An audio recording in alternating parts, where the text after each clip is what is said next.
നമസ്കാരം, ഇത് one India Malayalam. കേരളത്തിലെ RSS ആക്രമണങ്ങളുടെ കണക്ക് നിരത്തി CPIM മനുഷ്യാവകാശ കമ്മീഷന് നിവേദനം നൽകി. കഴിഞ്ഞ 15 മാസത്തിനുള്ളിൽ കേരളത്തിലെ വിവിധ ജില്ലകളിലായി RSS നടത്തിയ ആക്രമണങ്ങളുടെ വിശദമായ പട്ടിക സമർപ്പിച്ചുകൊണ്ടാണ് CPM മനുഷ്യാവകാശ കമ്മീഷന് നിവേദനം നൽകിയിരിക്കുന്നത്. ഈ കണക്കുകൾ പ്രകാരം 15 മാസത്തിനിടയിൽ 13 CPM പ്രവർത്തകരാണ് RSS ആക്രമണങ്ങളിൽ കൊല്ലപ്പെട്ടത്. ആലപ്പുഴ ജില്ലയിൽ 4 പേരെയും കണ്ണൂരിൽ 3 പേരെയും RSSുകാർ കൊലപ്പെടുത്തിയെന്നും നിവേദനത്തിൽ പറയുന്നു. തൃശൂർ, തിരുവനന്തപുരം, മലപ്പുറം, കാസർഗോഡ് ജില്ലകളിലെ CPM പ്രവർത്തകരും RSSന്റെ ആക്രമണത്തിന് ഇരയായെന്നും റിപ്പോർട്ടിൽ പറയുന്നുണ്ട്.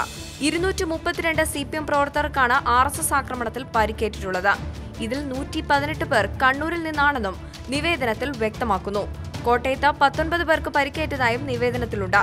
കാസർഗോഡ്, കോഴിക്കോട്, മലപ്പുറം, പാലക്കാട്, തൃശൂർ, എറണാകുളം, പത്തനംതിട്ട, ആലപ്പുഴ എന്നീ ജില്ലകളിലെ CPM പ്രവർത്തകർക്കും RSS ആക്രമണങ്ങളിൽ പരിക്കേറ്റതായും കണക്കുകൾ പറയുന്നു.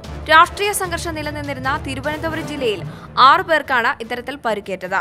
സംസ്ഥാനത്തെ വിവിധ ജില്ലകളിലായി 85 വീടുകളാണ് RSS പ്രവർത്തകർ തകർത്തതെന്നും റിപ്പോർട്ടിൽ ചൂണ്ടിക്കാണിക്കുന്നുണ്ട്. ഇതിൽ കണ്ണൂർ ജില്ലയിൽ മാത്രം 38 വീടുകൾ RSS പ്രവർത്തകർ തകർത്തതായി CPM ആരോപിക്കുന്നു.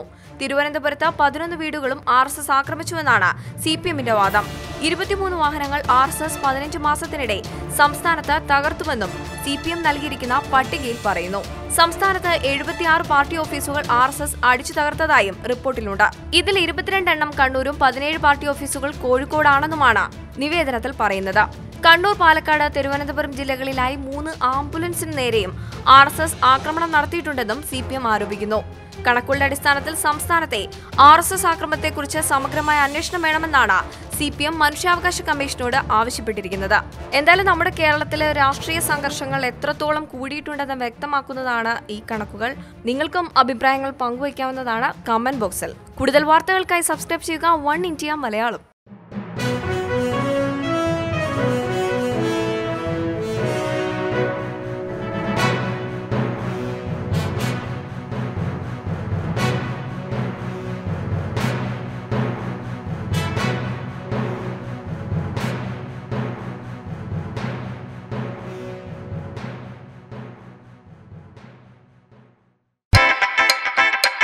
For latest news, subscribe our channel and press the bell icon to never miss any